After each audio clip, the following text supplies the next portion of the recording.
y graphic design is my passion, básicamente, así que está hecho con las mejores de las intenciones, pero solo eso, tiene buenas intenciones, más que cualquier otra cosa. Ya, bueno, antes de partir siquiera les voy a contar un poquito la agenda, porque vamos a hablar de hartas cosas, es bien largo, la verdad. Haciendo esto me di cuenta que era harto y yo hablo mucho, así que por favor, si tienen preguntas, en cualquier momento interrúmpanme, como dijo Gus antes, la idea es que esto resuelva dudas más que sea un monólogo infinito de yo hablando cosas, porque puedo. Ya. Entonces, vamos a hablar, bueno, hay una pequeña intro sobre mí porque hay que cringe, sí, qué lata. Es para que entiendan más o menos cuál es mi experiencia y por qué Gus y yo creemos que puede ser útil para ustedes. Vamos a hablar un poco de cultura de organización, algunos frameworks, Product Trio, estoy tratando de callarlo, igual hablo más rápido y ahora con cafeína encima voy a hablar más rápido todavía. Ya, vamos a pasar a hacer un overview muy rápido sobre PRDs y TDDs, vamos a hablar de TDD después, y finalmente vamos a terminar con Technical Knowledge, ¿por qué? Ya, partamos. ¿Qué he hecho yo? Ya, esto lo hice a mano, by the way, y también, es que era la primera slide, tenía mucho tiempo, y después me quedé sin tiempo, ok. Ya, mi experiencia, bueno, he sido IC desde antes del 2017, la verdad es que no me acuerdo cuándo empecé, y por otro lado tampoco me acuerdo qué hice, entonces, de hecho, solo esas cosas están en mi currículum porque es lo que tengo memoria de que hice, ¿ya? Pero el fondo, o mejor dicho, lo importante acá, es que tengo harta experiencia como IC, por alguna razón me gustan las fintechs, yo creo que es porque me gusta la plata, la verdad. Sí, yo creo que es eso. ¿A quién no le gusta la plata? A mí me gusta. Tengo gustos caros. ¿Sí o no? Bueno, mi experiencia más relevante, al menos para esta sesión, es mi experiencia en particular en Notco como Tech Lead Manager. Eso, ahí, bueno, tuve el privilegio de trabajar con Gus, con Sofi, con Kaku. Sí, eran los tres, y por eso estoy acá.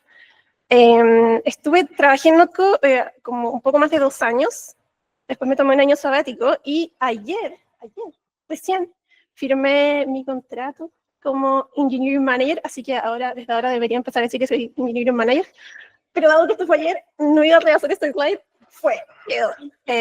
Así que eso, gracias. Bien por mí, ahora tengo trabajo. Así que vamos a continuar. Ya. A ver, ¿cómo me gusta o cómo creo que es, o mejor dicho, lo que contesto en las entrevistas cuando me preguntan no sé, cuál es el proyecto del que estoy más orgullosa o qué sé yo, algo como eso?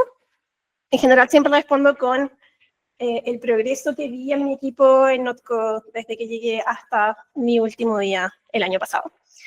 Y eso se explica bien con este gráfico. Esta gráfica es de un libro que está allá abajito.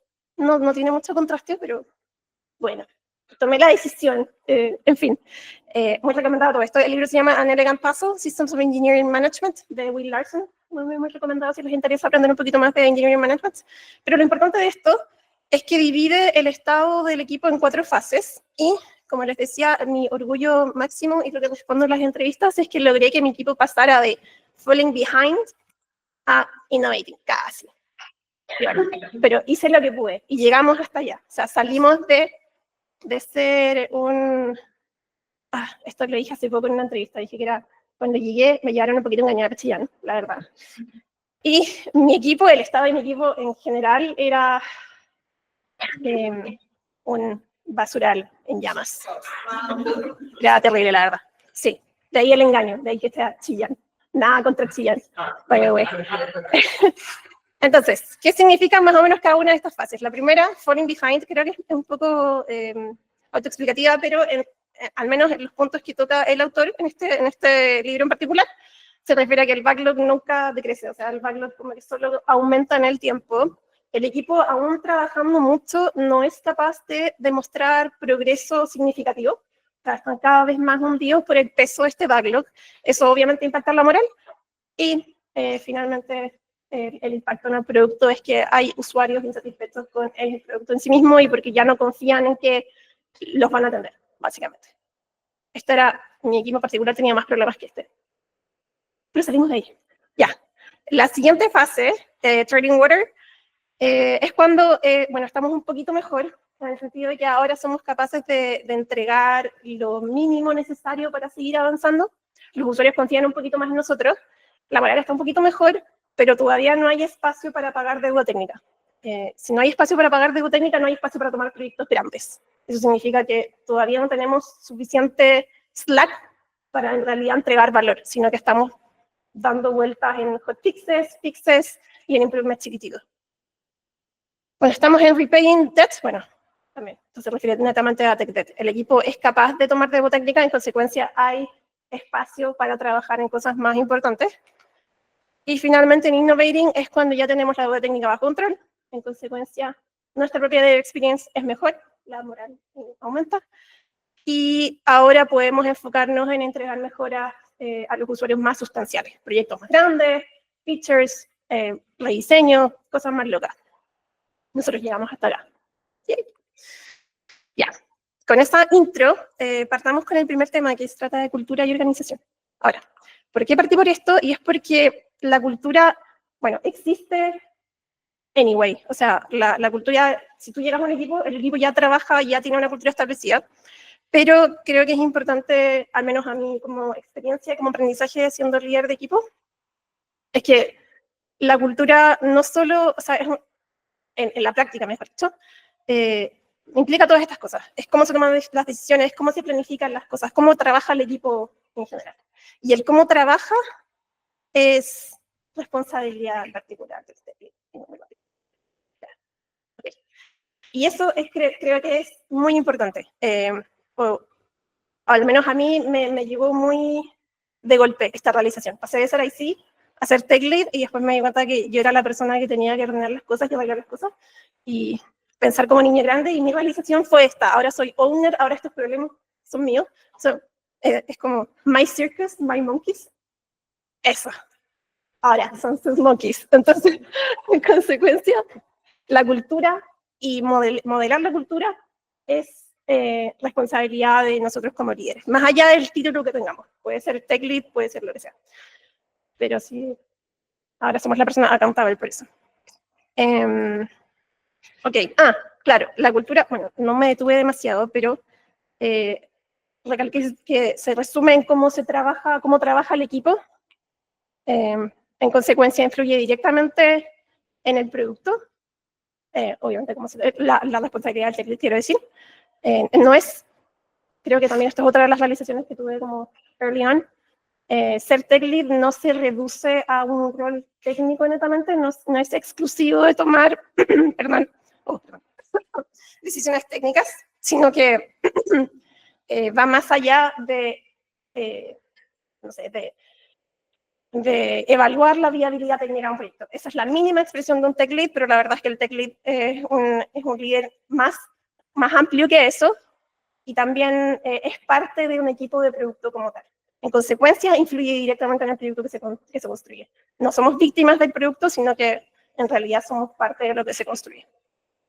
Lo que decía antes, el tech lead es el quien define cómo trabaja y en consecuencia tiene que conocer a su equipo, porque como mínimo, la mínima expresión de un tech lead es responsable también de resource allocation. Y para eso tienes que conocer los intereses, las capacidades y las motivaciones de tu equipo para poder resolver ese puzzle más satisfactoriamente. Me adelanté. Eso mismo. Eso es lo que estaba diciendo. En consecuencia, como tech lead tenemos la responsabilidad, la obligación moral, al menos, de entender a nuestro equipo, entender el producto y tener una visión más completa de lo que eso significa. No somos solo tomadores de tarjetas, no solo evaluamos y decimos que no o que sí a las iniciativas de producto, sino que activamente construimos el producto. Y la parte más fácil, que ya conocemos porque ya venimos haciéndolo desde que somos ICs, es entender el sistema, las limitaciones técnicas, el estado del arte, etc. Que creo, en mi opinión, ese es el pilar más fácil, porque ya lo tenemos como un poquito más dominado. Ok, volviendo como al diagrama, entonces, si se dan cuenta, cada una de estas fases tiene elementos de lo que acabamos de decir. No es posible pasar de una a otra haciendo un poquito, o mejor dicho, ignorando las tres, sino que hay que trabajar en las tres en conjunto. Ok. voy así. Ya, voy a pasar rápidamente por algunos frameworks. Obvio, sí. Como volviendo a decir los 3 puntos, es que primero te hacían que hacer la cancha en la casa.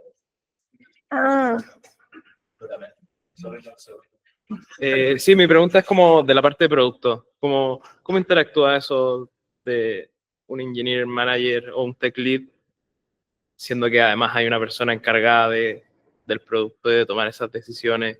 Yo sé que como que uno no se puede lavar las manos y decir, ya voy a hacer lo que tú digáis, pero al final siento que el tech lead como que queda en una posición media indefinida, como que tampoco es el owner del producto. Exactamente. ¿Y cómo ahí se equilibra eso? Sí, yo creo que es un súper buen punto. Lo vamos a ir tocando más adelante porque es algo súper recurrente en la presentación. Pero efectivamente, como tech lead no somos owner del producto, pero como mínimo somos stakeholders. O sea, como mínimo tienes que tener una opinión y una visión de producto. Y para eso hay que involucrarse desde etapas más tempranas que vamos a hacer esto cuando ya te llegó todo masticado. Sino que tienes que ser capaz de mantener una relación cercana con la contraparte de producto, que suele ser un product manager, o a veces un product owner, o a veces, bueno, es un poquito más amplio, pero es eso, es el involucrarse, preguntar, meterse, al principio con la persona, después igual con la persona, pero meterse, ¿cachai? Como involucrarse, hacer preguntas, cuestionarse cosas. Yo diría que hacer muchas preguntas. Yo creo que eso es lo que te da, en principio, primero demuestra interés de tu parte y por otro lado te abre la posibilidad de conectar distintos puntos que a lo mejor no tenías tan claros al principio. Por otro lado, me gusta pensar que somos todos personas razonables, en principio, y el feedback es siempre bienvenido, aun cuando tú seas como la contraparte técnica. ¿Sí? Yo creo que esa relación se puede construir más directamente en esos términos, como no estoy aquí para decirte que no, por ejemplo, no estoy aquí para decirte que es que esto no se puede o no nos podemos demorar X, sino que ¿por qué no? Y entendamos juntos y tomemos mejores decisiones entre los 2 o los 3 o los N. A eso va ese punto en particular de involucrarse más en el producto. Y otra pregunta, no sé qué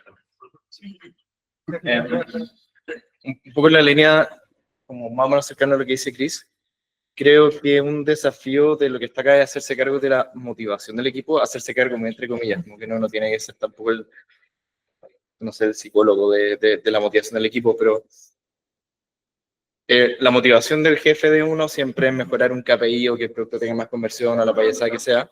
Sí, sí. Y la motivación de uno como ingeniero es probar tecnologías nuevas, desarrollar cosas choras, hacer productos que a uno le llaman la atención, ¿cachai? Hacer, no tengo idea, probar el nuevo framework de no sé qué payasada porque quería aprender el gráfico, estoy inventando.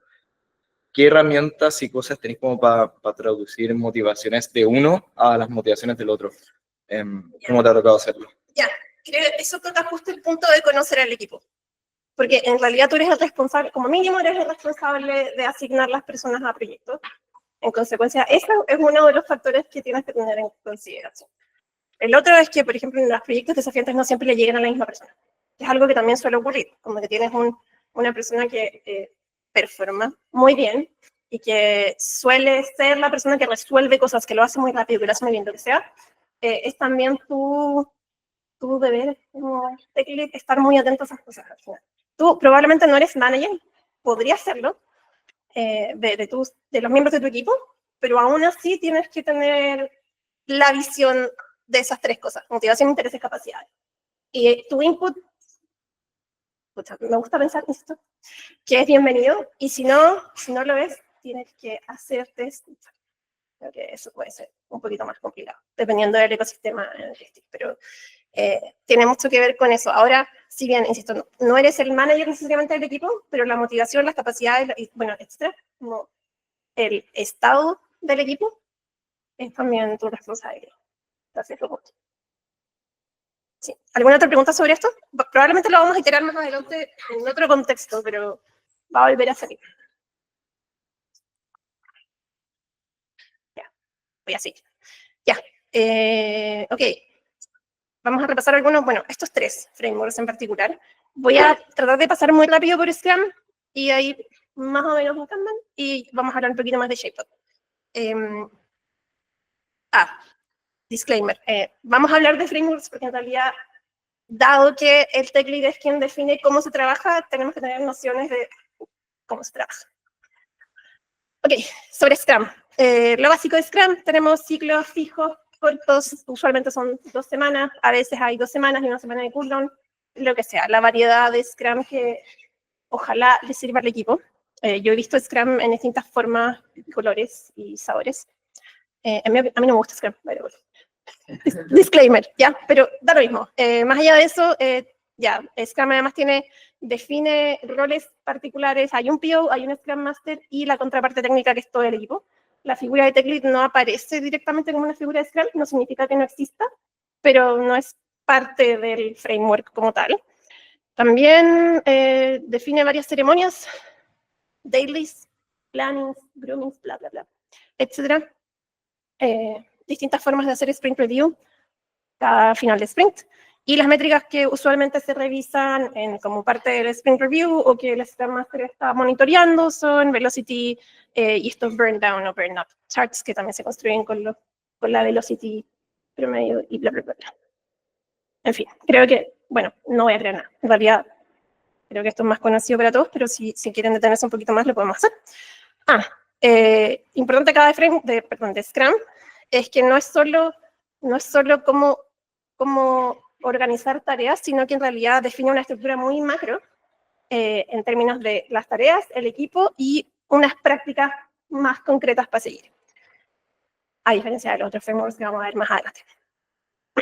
Esto significa, o la consecuencia inmediata de usar Scrum, es que, por ejemplo, tenemos un backlog súper granular, infinito, pero granular, en el sentido de que como tenemos sprints cortísimos, tenemos que entregar mejoras incrementales, que es, a diferencia de lo que vamos a ver más adelante.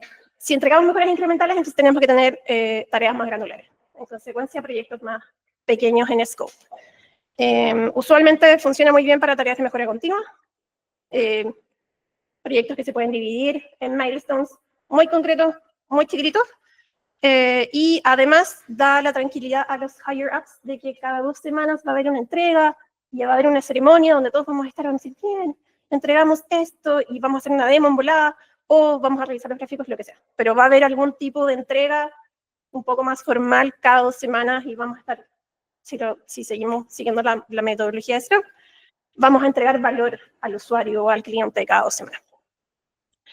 Usar Scrum, en mi experiencia, es particularmente útil en equipos que recién están aprendiendo a trabajar juntos, porque es súper grande, o sea, define roles, define ceremonias, define estructura, además, creo que salió como en los 90, ustedes, no sé si nacieron en los 90, probablemente no, así que en verdad es más viejo que muchos de ustedes. Está muy probado, es grande, hay harta literatura al respecto y, bueno, sea muy, muy, muy conocido. Sigamos, Kanban.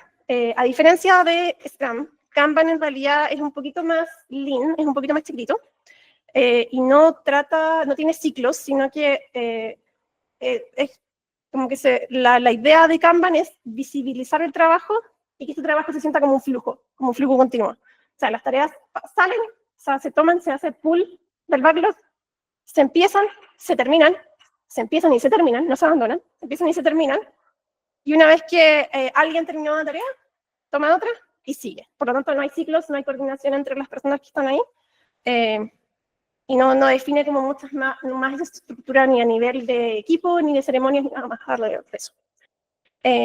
Dado la forma en cómo se toman las tareas, la planificación es más on demand, en el sentido de que cuando algo está cerca de terminar, probablemente es momento de que yo empiece a pensar qué se puede tomar después.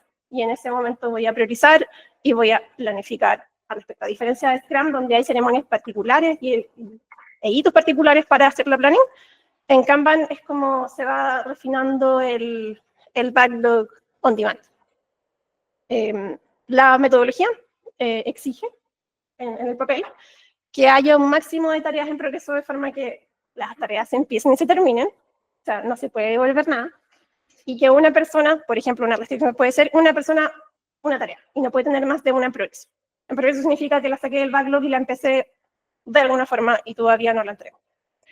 Las métricas importantes para mirar en Kanban, en un tablero Kanban al menos, tienen que ver con el lead time y el cycle time.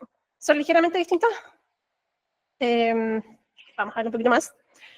Ya, esto es justo lo que les decía en el punto anterior. A diferencia de Scrum, Kanban es más lean y es más una herramienta para visualizar el flujo de trabajo, cómo fluye de un extremo a otro en el backlog, más que además por tener una estructura más rígida y de equipo y ceremonias y ese tipo de cosas. Cycle time y lead time. La diferencia está en desde cuándo empiezo a medir el tiempo. En lead time es desde que llega el backlog hasta que sale, y el cycle time es desde que está en progreso, o sea, alguien lo toma y lo entrega. Nada más. ¿Alguna pregunta hasta ahora? Ya, spoiler. Ya, voy a continuar. Ya, en mi experiencia, bueno, en mi experiencia, usualmente los tableros de Kanban tienen estos estados como mínimo, o sea, un backlog, que es el to-do, un in progress, un review, lo que sea que eso signifique, y un termine, lo que sea que eso signifique.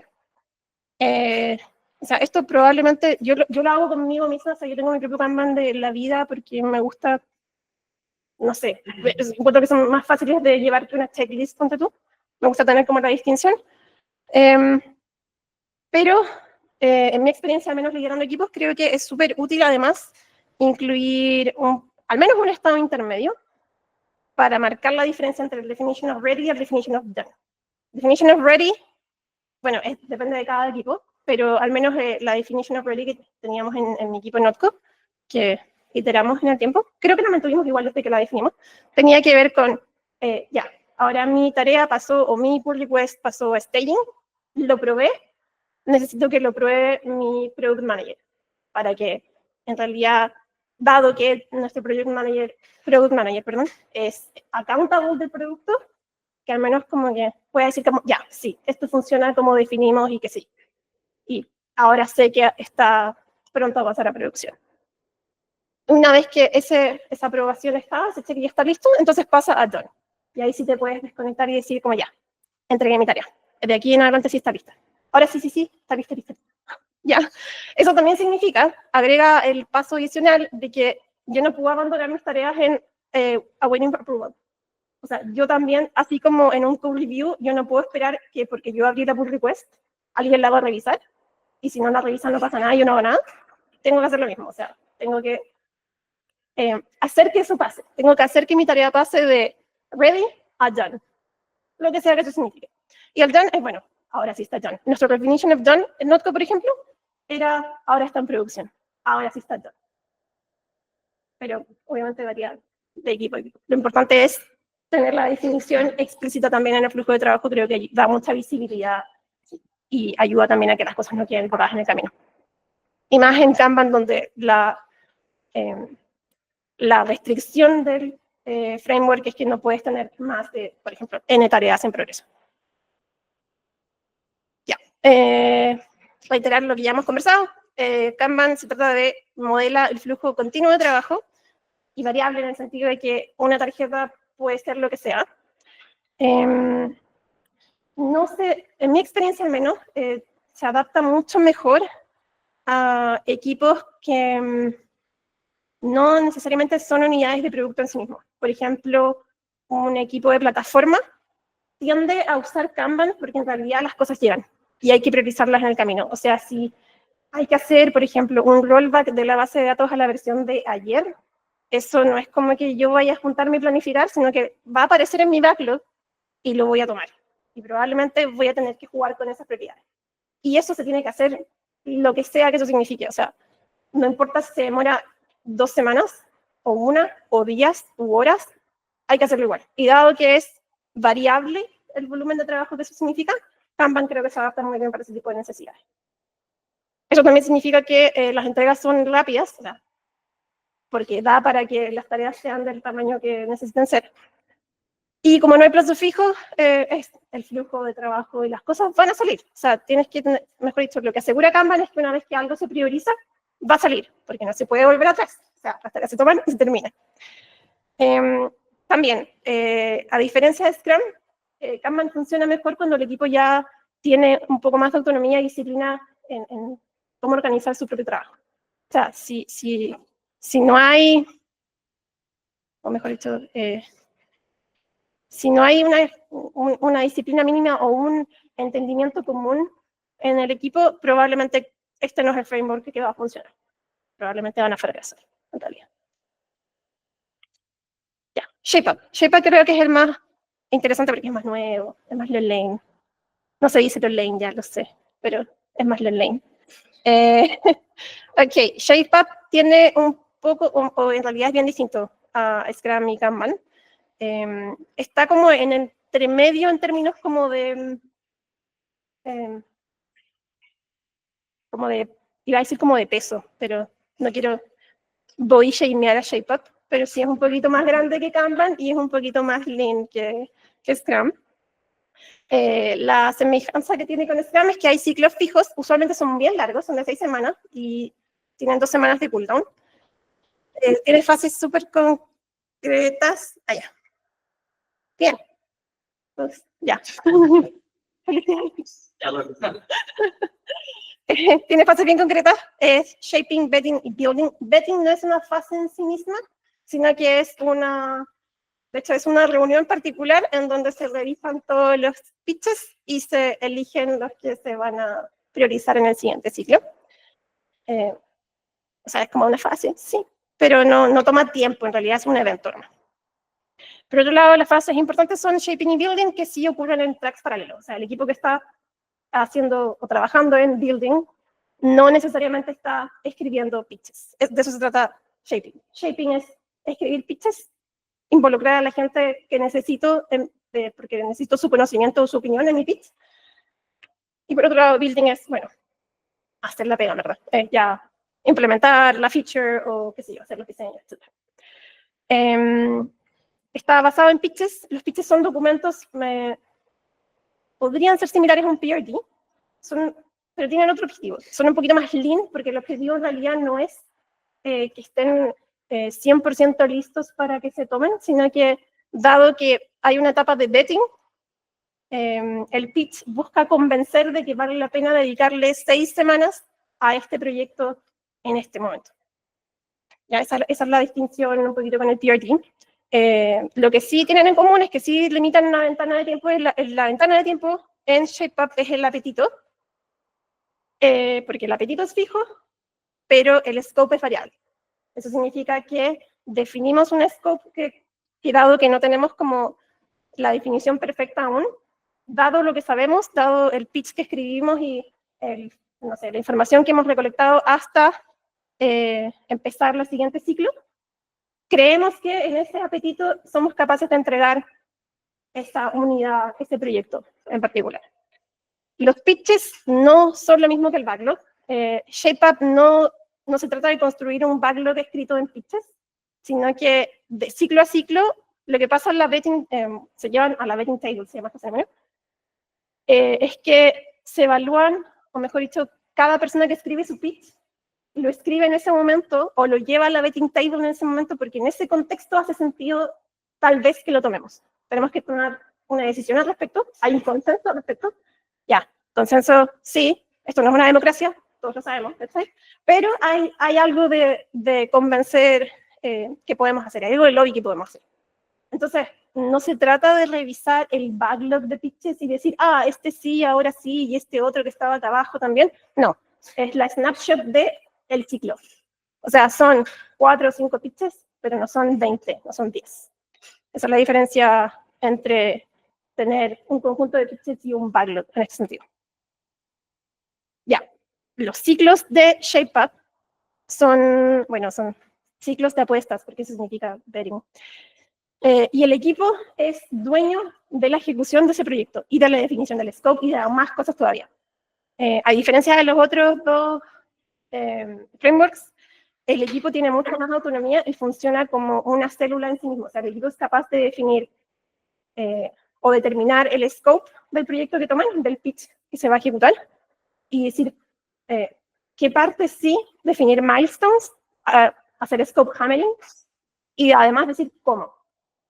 Y también hay, bueno, no lo mencioné, ya. Otra cosa importante de los pitches es que, dado que los ciclos de ShapeUp son bien largos, son 6 semanas usualmente, una vez que se toma un pitch, tampoco se puede votar. Eso es parecido a Kanban. No se toma, empieza el desarrollo o empieza el ciclo de building para ese pitch. Y el equipo tiene que estar 6 semanas trabajando en ese pitch. Pero cada pitch también determina un circuit breaker. O sea, si no llegamos, porque dado que no tienen información completa, bueno, nunca en la vida tenemos información completa, pero tenemos información un poquito menos completa, dado que lo que ya mencionamos antes, que el objetivo es dedicar tiempo y hacer como la pega de ahí en adelante. Se definen ciertos criterios que, si es que no se cumplen, entonces el pitch se aborta. Y eso significa que el equipo no va a trabajar en ningún otro pitch.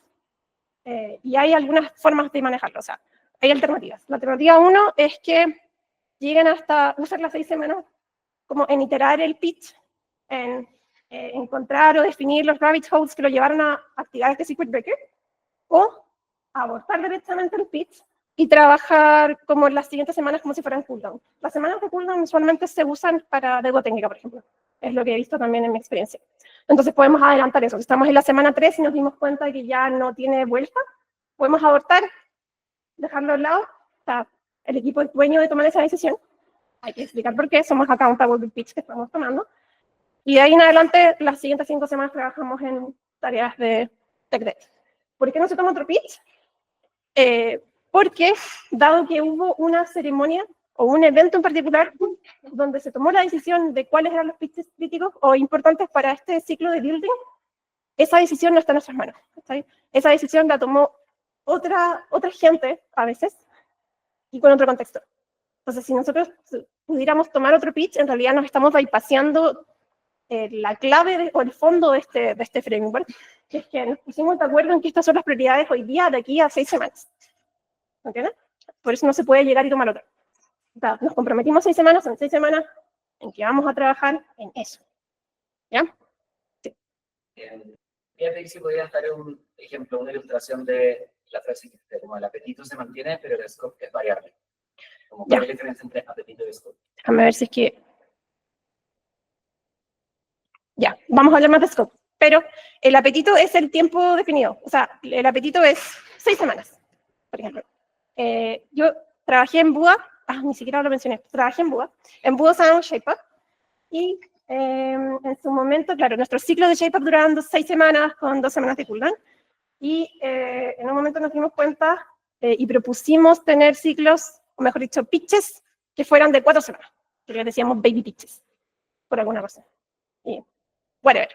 Y en eso podíamos como tener una ventana de tiempo un poquito más chica, nos daba la posibilidad de hacer cosas más rápido en su momento. Pero era la misma semana, o sea, 4 semanas, no más de 4 semanas. Ese es el apetito. El apetito es rígido, es fijo y es el tiempo que el equipo le va a dedicar a ese proyecto. La diferencia está, creo, o la forma de verlo distinta que propone ShapeUp, es que no es cuánto nos vamos a demorar en hacer esto, es cuánto tiempo le vamos a dedicar a esto.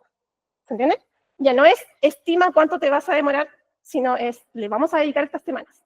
En estas semanas creemos que vamos a hacer estos milestones, estos entregables. ¿Cachai? Por eso es que el apetito es fijo. ¿Entiendes? Y en ese sentido, dado que tenemos milestones y cosas que sabemos que podemos cortar, ese es el scope variable. Porque hay cosas que se nos pueden quedar afuera. De hecho, en ShapeUp se usa scope y scopes. El scope es como el scope del proyecto o del pitch completo. Y una vez que empieza el ciclo de building, ese scope grande se subdivide en scopes más pequeños. Y eso es lo que se usa después para traquear el progreso, etc. Que es lo que vamos a ver un poquito más adelante. La primera es... Dos preguntas. La primera es, ¿qué pasa si es que hay una urgencia? Y de arriba te dicen como, ¿sabéis que estamos en la semana 4 y necesitamos que el equipo entero se mueva a hacer esta otra cosa en ShapeUp? Como cómo se maneja eso, porque ahí se te escuadra todo para adelante. Sí. Y la segunda es, ¿qué pasa si es que llegas a las 6 semanas y no alcanzaste a terminar lo que querías hacer y llegaste a un punto en que no pudiste reiniciar nada porque no terminaste lo clave para poder sacarlo? Claro. Sí. Ya. Voy a partir por la segunda, porque creo que es bien común que pase que llegamos a la semana 6 y no hemos, o estamos como entre medio. Tal vez entregamos algunos milestones, pero no somos capaces como de llegar al siguiente. Y en eso es muy tentador decir como, pero sus 2 semanas de cooldown. Usamos las 2 semanas de cooldown y con eso lo sacamos.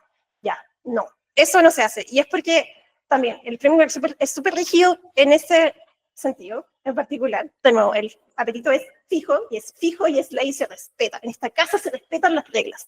Así funciona Shapeweave. Eso significa que también la mirada, la perspectiva es un poquito distinta.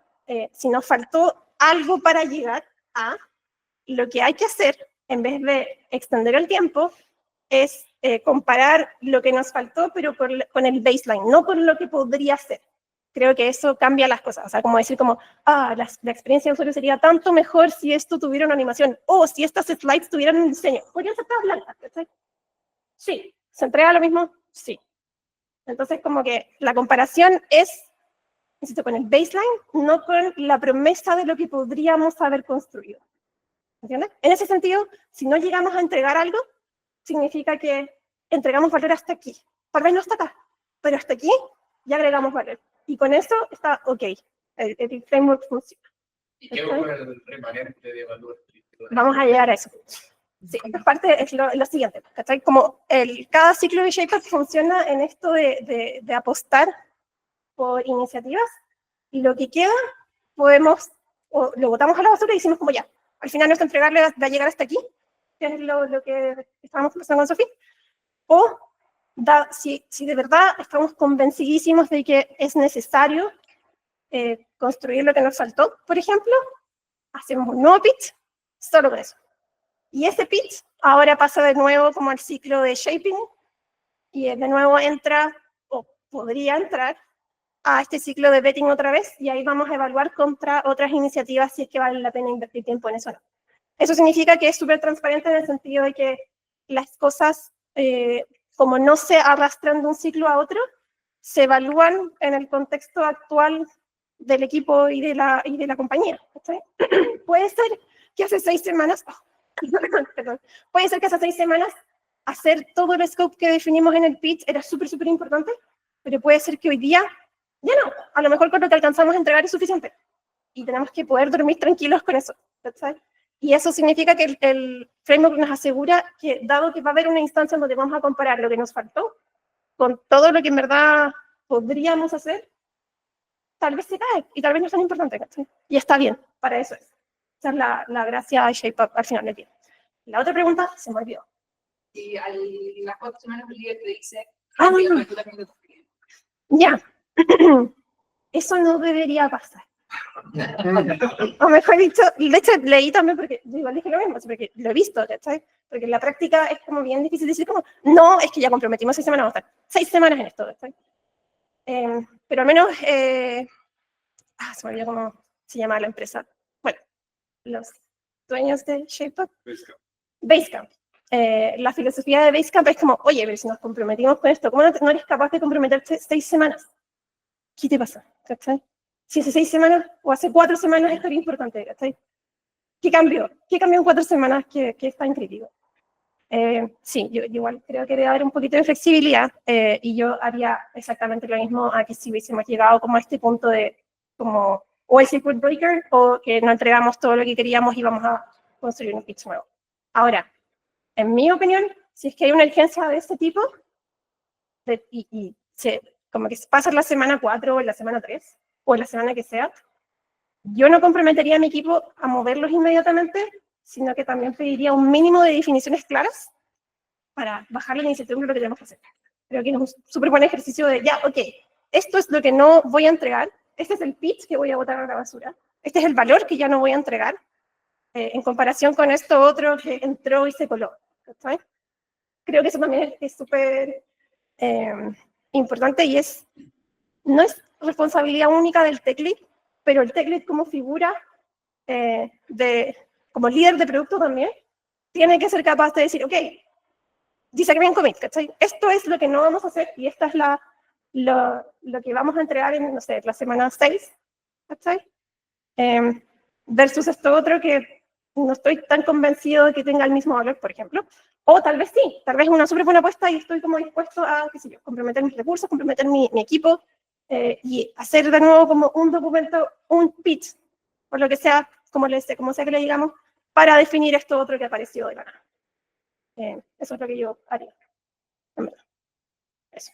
¿Otra pregunta al respecto? Dale, también. Tienes que robar hasta acá. Ya. Mi pregunta va por el lado de, porque tú mencionaste de que, bueno, algo que me pasó a mí en particular es que me acuerdo que empezamos a cambiar de metodología de la que usábamos antes y empezamos a usar Scrum, ¿ya? Para mí fue la peor decisión que hemos tomado en mi vida. Scrum lo odié, ¿ya? Lo odié. En parte puede ser porque lo hicimos mal, no sé. Mi punto es como, ¿cuándo sabes o vale la pena cambiar la metodología de tu equipo si ya estás acostumbrado a una? ¿O cuándo sabes cuándo es el buen momento de cambiarlo o cuándo no? Porque sé que Scrum, como dijiste, está adaptado como a equipos más novatos, ¿cachai? Y en ese equipo, mi equipo ya estaba más conformado, entonces en volar por eso tampoco hizo sentido en ese momento. Pero ¿cómo sabéis si es que vale la pena cambiarse, si es que tiene mucho esfuerzo, eso? Sí, ya. Eso es una súper buena pregunta. Y en mi opinión, es más grande que la metodología que estamos usando. Y creo que es ser muy miope decir como, ya, ahora vamos a usar todos Scrum, en consecuencia todo va a funcionar mejor, porque no es así en la práctica, ¿sabes? Pero esto no es una democracia. Creo que en tu escenario fue como una decisión súper unilateral y fue como, bueno, creo que a mí me hubiera pasado lo mismo. O sea, yo creo que hubiera dicho así como, loco, no, me opongo sobre mi cadáver y hubiera muerto en el proceso. Pero también es como tener backbone es parte de ser líder de equipo también. Adelante. Ya. En ese sentido, hay veces en que podemos decir que no y no se escuchan. Hay otras veces en que podemos decir que no y no importa. Eso también es parte del disagree and commit. En mi experiencia, al menos me gusta pensar que yo siempre he levantado o he sido capaz de levantar esto como, ya, mi equipo está funcionando bien o está funcionando, esta es la snapshot de mi equipo con esta metodología, porque ya somos un equipo cohesionado, somos un equipo gilificado. ¿Por qué queréis cambiar? Anda, cuéntame más, explícame por qué es lo que estás viendo que yo no veo hoy día. Y tal vez podemos llegar a un consenso, tal vez no. A veces hay que disagree and commit, pero hay que disagree primero. Esa es la primera parte. Ya, recién vi la hora y estamos recién en ShapeUp. Voy a seguir. Me voy a saltar todo esto, ¿ya? Esto es lo de los scopes que les decía. La forma de visualizar el progreso en ShapeUp es con estos tipos de gráficos. Como en ShapeUp no hay un backlog, entonces no hay estados de tareas, sino que el equipo va construyendo estos gráficos que representan el estado de cada scope. Los distintos colores son el estado de cada scope. Entonces, la primera parte es, no entendemos muy bien qué necesitamos, estamos haciendo como figuring it out, estamos entendiendo qué es lo que hay que hacer, y una vez que pasamos y llegamos a la cima, es como, ahora ejecutamos. Y eso, en general, sale más rápido. Es decir, sale rápido, sale más rápido de lo que es diseñar. Entonces, todo se visualiza en estos distintos gráficos donde no son estáticos en el tiempo, sino que se van actualizando. Entonces, la idea es que los líderes del equipo puedan ver el estado de todas las cosas súper fácil, porque tienen estos hill charts disponibles con las snapshots de todo el equipo en todo momento. Ya, la diferencia con Scrum es que los entregables no son incrementales, porque en realidad es un proyecto autocontenido. Los ciclos son rígidos, duran 6 semanas, nos comprometimos 6 semanas. Hay personas que hacen shape, hay personas que hacen build. No es un backlog, ya lo conversamos, y el equipo tiene mucha más autonomía y en consecuencia tiene mucha más responsabilidad y necesita mucha más disciplina para trabajar efectivamente usando ShapeUp. Ya, ¿por qué hablamos de estos tres? Es que en realidad no hay un framework mejor, a pesar de que yo creo que todos odiamos Scrum. Creo que lo que odiamos de Scrum, al menos personalmente, no es Scrum en sí mismo, es la burocracia que introduce el Scrum del libro, y ese es el problema. ¿cachai? No hay un framework que sea mejor que otro, sino que también es nuestra responsabilidad, en particular como tech lead, de definir cómo trabajamos, en que la forma en que trabajemos se adapte a la cultura del equipo y funcione en nuestro equipo. O sea, si usamos ShapeUp y no funciona en nuestro equipo, no es ShapeUp el que está fallando, es que somos nosotros. Nosotros, quiero decir, yo, ¿cachai? Como tech lead, ¿cachai? Ni siquiera es como una culpa como compartida, sino que es como yo debería ser la persona que está, que vela por la forma de trabajo de mi equipo y que esa forma le acomode a mi equipo y que efectivamente pasemos de, que pasemos de falling behind a innovating. Cómo trabajamos es clave en ese aspecto. Voy a pasar más rápido. Ya, Product Trio. Ya, la definición de Product Trio es un poquito más amplia que estas figuras de, o células de producto en donde hay un Product Manager, hay un Product Designer y hay un Tech Lead. Eso es lo más común. No necesariamente son 3, a veces son menos, a veces no es necesariamente un diseño, no es necesario un diseño, creo que estamos, no sé, haciendo una API, o trabajamos en, qué sé yo, en un back office, donde en realidad podemos permitirnos sacar cosas no tan buenas. Y en ese sentido, claro, la figura del trío se sigue llamando Product Trio, pero ya somos 2, podría ser. A veces es 1, y por eso creo que es muy, muy importante, esto también, aprendizaje personal. Como tech lead, si bien nuestra expertise es técnico, es muy importante tener el contexto del producto, porque puede ser que cualquier día nos quedemos sin product manager y tengamos que hacer esa pega, porque alguien la tiene que hacer, ¿sabes? Y no vaya a decir, no, es que no es mi pega. No, esa pega es crítica.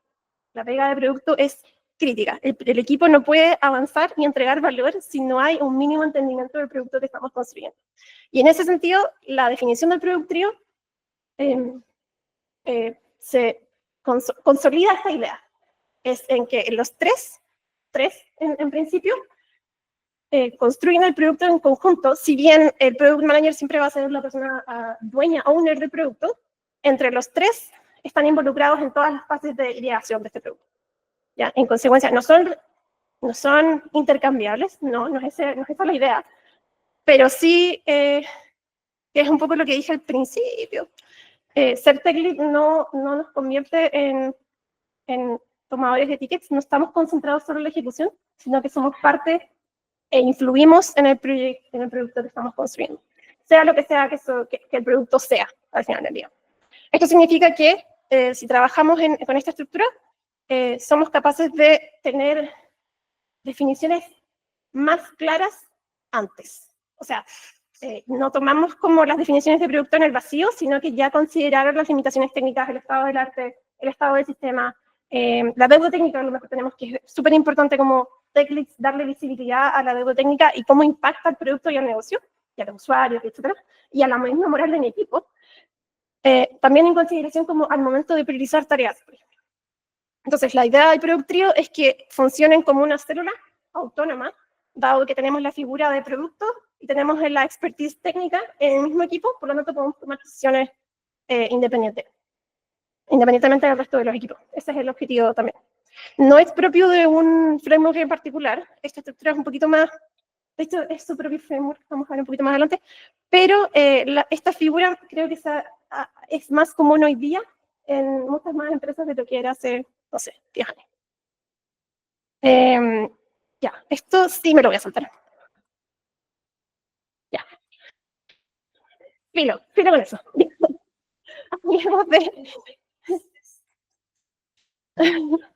Hablemos de PRDs y de TDDs. Ya. Los dos tipos de documentos en realidad, bueno, tampoco son parte de un framework en particular, sino que son herramientas de comunicación.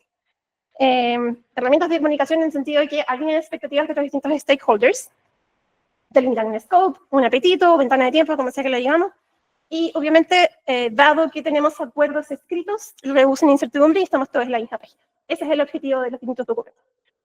Un PRD no es un pitch, no necesariamente, pero podría ser como un documento paralelo a un pitch, por ejemplo. El PRD contiene las definiciones de producto, especificaciones a nivel de producto, y el TDD son las especificaciones técnicas. Estoy rasheando, ya. Hice este template de un TDD. En mi experiencia, tener un TDD ayuda harto, o sea, tiene distintas, valga recordar, dado que el TDD es un documento técnico, la audiencia es distinta, por lo que su objetivo, en términos de comunicación, es bajar la incertidumbre o hacer de-risk de la implementación técnica, del desarrollo netamente técnico. En consecuencia, todo el documento está orientado a cómo vamos a hacer lo que dijimos que podíamos hacer en el PRD. Cómo vamos a llegar a la solución propuesta en términos súper concretos. Por ejemplo, no sé, en cómo qué endpoints de la API vamos a abrir, o qué endpoints de la API vamos a tener que versionar, qué modelos de datos vamos a tener que crear, cómo va a cambiar la arquitectura del sistema. En fin, cómo cambian las dependencias, o cómo, qué sé yo, qué servicios nuevos vamos a tener que levantar, o cuál es el estado del sistema actual que vamos a tener que refactorear en consecuencia. Todo eso está escrito en este documento en particular. Además de eso, tiene que tener un plan de implementación donde también define milestones, porque no queremos queremos entregar, tener como estos checkpoints que sirvan también como circuit breaker. Nosotros lo mencionamos un poquito con Sherpa. Tenemos que ser capaces de predecir o definir cómo es que vamos a probar lo que sea el valor de lo que sea que estemos construyendo, cómo va a ser el deployment, cómo se va a monitorear, a quién va a afectar, a quién tenemos que avisarle una vez que lo lancemos. Usualmente eso significa, no sé, si agregamos un endpoint nuevo en nuestra API pública, tenemos que decirle a la gente de Customer Success, por ejemplo, o gente que a la célula particular que está dando soporte a los devs que están integrando mi API, por ejemplo. Y eso significa que les tengo que avisar, y les tengo que construir documentación, o tengo que hacer algo más. Hay un entregable adicional ahí. Ya. Sí, yo creo que la pregunta es ¿cuánto tiempo deberíamos dedicarle a escribir un TDD? Lo que sea necesario, en mi experiencia. Lo otro que creo que es importante, voy a saltarme esto más rápido, el TDD se empieza a escribir como parte de la ejecución de un proyecto. O sea, el PRD es las definiciones de producto, estamos todos de acuerdo, estamos todos alineados, ya nos comprometimos con que ese es el scope, eso es lo que queremos construir, ese es el valor que queremos entregar, y en consecuencia, antes de partir a escribir código, vamos a sentarnos, escribir un TDD e iterarlo. En mi experiencia funciona muy bien tener una fase de review de los dos documentos. Por eso que creo que es importante demorarse todo lo que sea, pero a diferencia del PRD, el TDD no necesariamente bloquea el escribir código, porque hay partes que probablemente o que tienen muy poca incertidumbre, ¿cachai? Sabemos que tenemos que hacer un modelo nuevo de la base de datos, podemos partir con eso, ¿cachai? Lo tenemos identificado como una unidad o un scope independiente de los otros, podemos partir por eso mientras refinamos el TDD. De ahí a que esta fase de review no necesariamente bloquea la ejecución, pero sí es importante para que todas las personas involucradas en este proyecto, primero, entiendan lo que estamos tratando de construir. También va a agilizar el code review, por ejemplo, y le baje la incertidumbre a la solución final. O sea, probablemente en estos ciclos de revisiones nos vamos a dar cuenta que hay casos bordes que no consideramos, en general son casos bordes que no consideramos, y vamos a considerar, van a quedar explícitos en el TDD después. Eso, no sé si responde a tu pregunta. Claro, rueda. ¿Quién es el que tiene como ownership del TDD? Sí, verdad. Tanto para el PRD y el TDD, en mi experiencia también es bueno tener un único owner de los dos documentos. O sea, en general, el PRD es el Product Manager, o quien sea que haya escrito ese PRD, y en el TDD va a ser una figura similar. O sea, si es un TDD que se toma solo, porque es posible escribir un TDD para un solo proyecto, voy a hacer yo. Pero si estamos trabajando en pares o en tríos, uno de esos miembros es el owner del TDD. Y es el que tiene que hacer que las cosas se muevan y que pasen. Un owner es súper importante, que es como el DRI. ¿Alguna otra pregunta? Si no, voy a rushear porque son las 6. Voy a rushear, ya. Esto es lo último. De verdad es lo último. Technical debt. Ya. Este es cuadrante, bueno, el clásico cuadrante de Technical Debt no está, yo pensaba que era más, como que tenía más tiempo de definición, pero me di cuenta que como que esta definición apareció como en el 2006, algo por el estilo. No, es muy, más o menos recientemente. Ya. De acuerdo a esta definición, existen 4 tipos de Technical Debt y la categorización se da en esta combinación de qué tan intencionalmente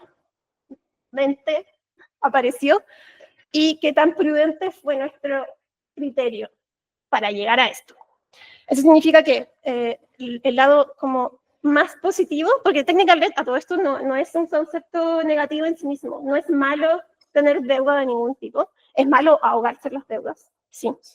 Eso significa que si estamos en la parte derecha de este gráfico de acá, si estamos en el área deliberada de la Tech Debt, es probablemente estamos siendo más, iba a decir financieramente responsables, es el equivalente. Estamos siendo un poquito más financieramente responsables. En cambio, si estamos como siendo más imprudentes, entonces, bueno, no lo estamos haciendo tan bien. A ver, voy a bajar esto un poquito más. Ya. El cuadrante ese que está marcadito ahí, usualmente la deuda técnica deliberada y accidental es inevitable y es inherente a un proyecto. Es deliberada y accidental cosas que, por ejemplo, no sabíamos y no teníamos cómo saber, pero hicimos la pega, hicimos nuestra tarea, tratamos de tomar la mejor de las decisiones con la información que teníamos y, por ejemplo, hoy día nos dimos cuenta que el diseño que implementamos tal vez no soporta los casos de uso del futuro. Está bien, pasa, sucede, nos pasa a todos. Y por otro lado, eso también significa que, al menos en esa instancia, construimos el producto correcto. O sea, no sobreoptimizamos, no tratamos de cubrir escenarios que no habían aparecido en su momento. Ahora tal vez es necesaria una migración, por eso significa que lo hicimos bien en el pasado. ¿Entienden? Voy a pasar rápido por acá. Ya, y este gráfico de nuevo volvió a aparecer. No podemos seguir avanzando si no tenemos una forma mínima o un proceso lean, o como sea, para manejar deuda técnica. Porque la deuda técnica es inherente al software, es algo que va a existir y vamos a endeudarnos por el resto de nuestras vidas, de alguna forma, en deuda técnica. Ya. Ya, ok. Si no se maneja, o sea, como decía al principio, la deuda técnica no necesariamente es mala, pero es mala cuando no se maneja. Si no se maneja, impacta al código, al producto, al negocio y al equipo. En todas esas áreas.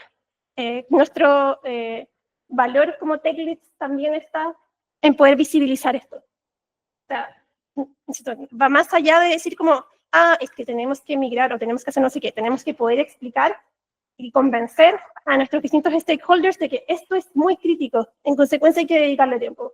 O esto nos va a impactar o va a frenar nuestro desarrollo de ciertas features, por ejemplo, qué sé yo. Les puedo dar un ejemplo más concreto.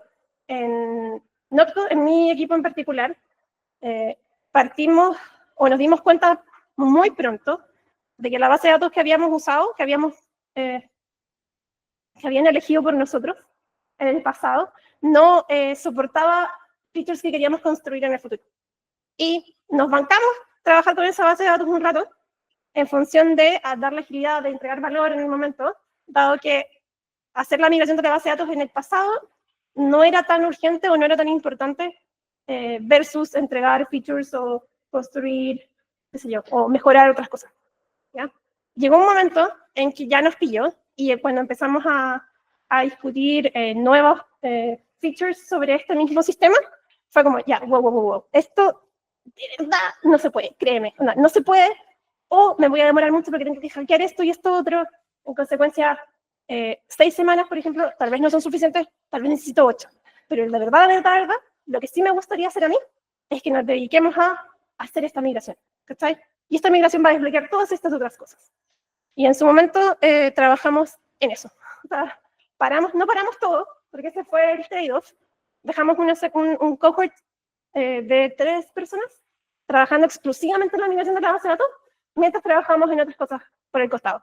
Y haciendo ese compromise, el equipo, bueno, los higher ups como que dijeron, ya, ok, podemos hacer una migración para que, bueno, la gente como que pueda seguir haciendo sus cosas con cierto nivel de velocidad y calidad, y a la vez podemos seguir entregando valor mínimo con los miembros que nos quieran. Y con eso pudimos convencer a, bueno, insisto, higher ups de que es necesario primero dedicarle, o sea, tiempo dedicado de estas 3 personas o 4 personas, y por otro lado podemos hacer estas otras cosas igual. Como que no es todo blanco y negro, hay grises entre medio. Voy a decir. Y esto mismo, ese es el desafío final, de manejar deuda técnica, compatibilizarla con las iniciativas de producto. No se trata de decir no porque no, o no y vamos a pararlo todo, sino que hay grises y tenemos que ser capaces como de convencer, visibilizar y, bueno, empujar también porque estas cosas se resuelven en algún momento. Por otro lado, creo que lo mencioné, pero llegar al punto en donde tenemos que hacer una migración es, tal vez hacer la migración no es bacán, no es entretenido, pero habla de que hicimos, al menos construimos lo mínimo en el pasado. O sea, cubrimos los casos de uso que teníamos identificados antes y de ahora en adelante, tal vez no, pero está bien. Y está bien bancarnos las migraciones y tenemos que tener un plan para eso más grande. Implica esfuerzos y coordinación más grandes, pero llegar a esa etapa también habla del nivel de madurez del producto y del equipo. Ya, ¿cómo prevenir deuda técnica? Bueno, lo mínimo, o sea, usar buenas prácticas, no sé, hacer code review es una de las buenas prácticas, escribir documentos es una buena práctica, compartir conocimiento, Boy Scout Room, definir los requerimientos antes y no lanzarnos cuando aún hay incertidumbre. Creo que esto es muy frecuente que incurramos en deuda técnica cuando nos lanzamos a resolver urgencias que no están bien definidas, que era el escenario que tú mencionabas, Sofía. Creo que eso es muy fácil para nosotros como decir, ya, vale, esto suena como algo que puedo hacer, pero con información incompleta probablemente vamos a construir algo que en verdad no nos sirve. Y eso significa que nos vamos a incurrir en deuda técnica de la peor de todas las deudas técnicas. Sí, está bien, solo soy yo. Les prometo que queda poquito. En consecuencia, dado que siempre vamos a tener deuda técnica, lo importante es manejar o gestionar la deuda técnica. Eso significa que, voy a retroceder un poquito, la deuda técnica que sí sabemos que podemos predecir o que ya incurrimos de forma deliberada son estos 2 bloques de acá, y como, mejor dicho, la que sabemos que existe es la que está arriba a la derecha, porque tomamos la decisión como equipo de cortar esa esquina, de alguna forma, pero nos vamos a hacer cargo de las cosas. En consecuencia, tenemos un plan para hacernos cargo de la deuda técnica que incurrimos en ese momento. Acá. Por lo tanto, tenemos un plan para hacernos cargo de la deuda técnica que incurrimos, por ejemplo, en el ciclo de billing anterior. Tenemos, por otro lado, idealmente espacio reservado para trabajar en deuda técnica. Y para esto tenemos que, como mínimo, al menos en mi experiencia lo que me ha servido, es mantener un backlog de deuda técnica. Eso significa que tenemos que tener una forma, una heurística que nos permita priorizar las distintas tareas de deuda técnica. Y por otro lado tenemos que acicalar este backlog de vez en cuando. Tenemos que ser capaces de decir como ya, esto ya no vale, esto sí, esto no, y así. Eso. Perfecto. Ah, bien, llegamos al final. Bien. Con eso, y creo que el principal desafío está en tener una heurística para poder priorizar un backlog de deuda técnica. Creo que puede ser, en mi equipo, lo que hicimos fue teníamos una heurística como de puntos. Teníamos como puntos le dábamos puntos de 0 a 5 a distintas como, al impacto que tenía esa tarjetita de deuda técnica en distintas como aristas del producto. O sea, le pega a la usabilidad, le pega a la del experience, le pega al negocio, por ejemplo. Y con eso sacábamos un promedio y eso lo usábamos para priorizar. Por ejemplo, he visto también que hay personas que en vez de asignar puntos como que tienen una matriz como de urgencia versus esfuerzo y eso lo usan también para priorizar. El cómo priorizar también es responsabilidad del tech lead porque es la persona que define cómo se trabaja y es owner del equipo al final. Esto era, son las 6:11. Bien.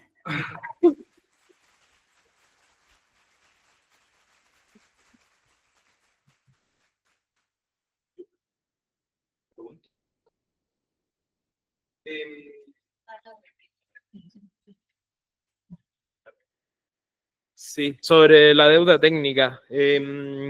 Como el rol del tech lead ahí es siempre como ir a pelear, entre comillas, o tratar de venderle que hay que usar tiempo en solucionar deuda técnica a gente de producto o higher-ups, como dijiste tú, o como hay algún framework, algo como, bueno, no sé, porque la otra gente generalmente son cosas que no ven y que Claro. para ellos como que funciona. Sí, sí, sí. Yo creo que las dos. Yo creo que tu responsabilidad como tech lead es también ser capaz de transmitir la importancia o el impacto que tiene no hacerse cargo de la deuda técnica. Creo que es más fácil cuando le duele a alguien más. De hecho, mi forma de transmitir cosas, en mi experiencia también, es que mis problemas sean problemas de alguien más. Si son también problemas de mi, por ejemplo, product manager, pues tengo mejores odds de que eso efectivamente se va a solucionar. Porque ahora ya no me duele solo a mí, no me duele solo a mi equipo. No es algo que podamos seguir pateando porque, fino, ¿sabes? Sino que esto está bloqueando otras cosas. Ser súper majadero en ese sentido. Como esto bloquea cosas, esto está afectando en una forma en que tú como stakeholder también eres capaz de decir como, ya, que lata. Ya, esto sí es importante. No es algo que los devs quieren hacer porque les gusta, qué sé yo, programar y hacer cosas, ¿sabes? No, no es que estemos haciendo un bot por la tela, es que estamos resolviendo un problema que le duele al equipo, al producto, al negocio y al código. En resumen. ¿Alguna otra pregunta? Si quieren ir, se pueden querer ir. Está todo bien. Si quieren ir. Sí, yo tengo una.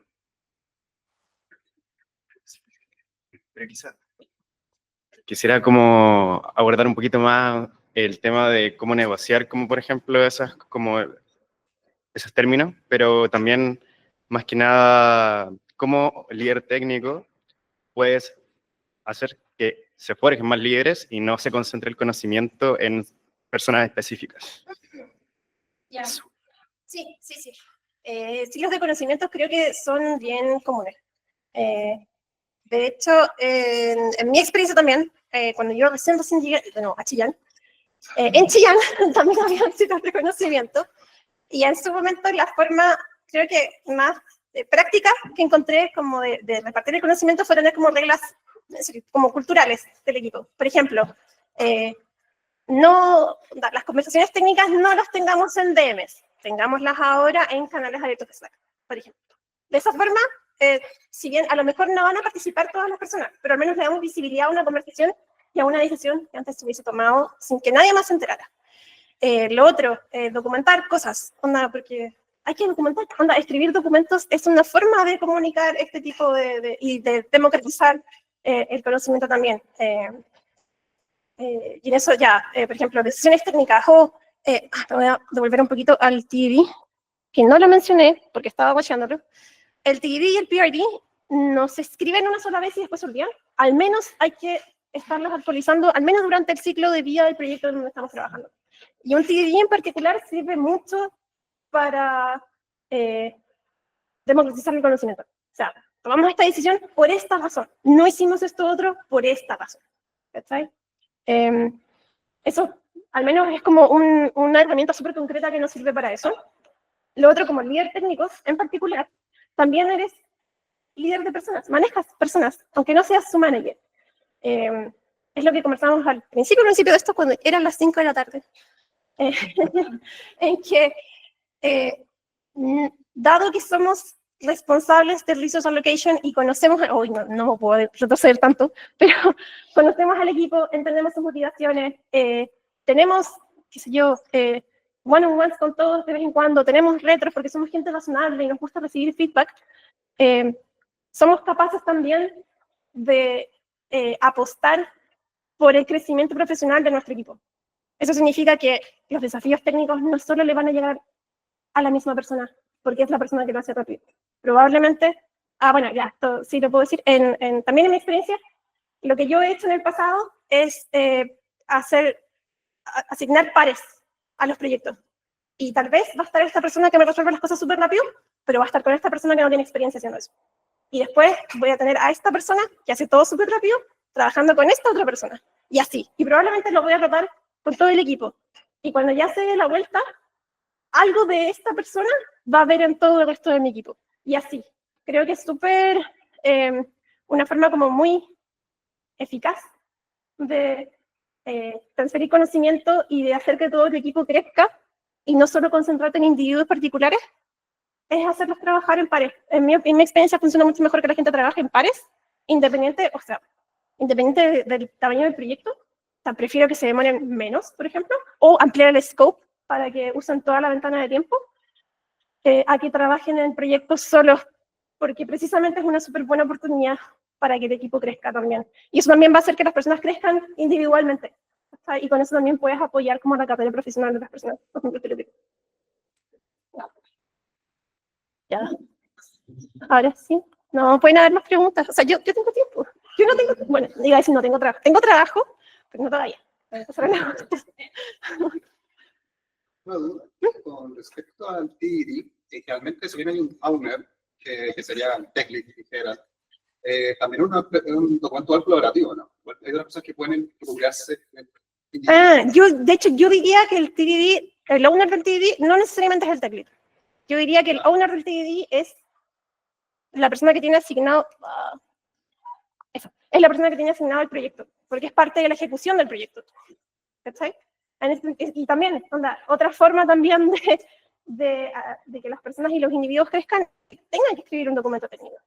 Y dado que es un documento que vamos a revisar, probablemente si es una persona con poca experiencia o le falta como conocimiento técnico para llegar como a la definición que necesitamos, va a estar involucrado el tech lead entre los reviewers de este documento también. Entonces esa es la figura que creo que funciona muy bien en los equipos. Más allá de que creo que también fue un aprendizaje personal, en mi opinión. O sea, muy, muy personal.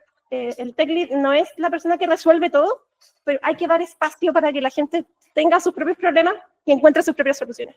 En realidad, tenemos que ser capaces de estar presentes, como dar espacio, estar presentes y ofrecer ayuda y apoyo, si es que necesitamos acelerar algo, o salvar la situación, si es que lo amerita. Pero tenemos que dar espacios para que la gente se equivoque. Y una forma segura de equivocarse es escribiendo un TDD, porque es algo que podemos arreglar súper atrás, súper antes de cometer los errores y hacer, no sé, tener que comernos un refactor en el futuro, porque nos dimos cuenta que esto estaba mal diseñado. No sé si les pone tu pregunta. Sí. Un fuerte aplauso, por favor.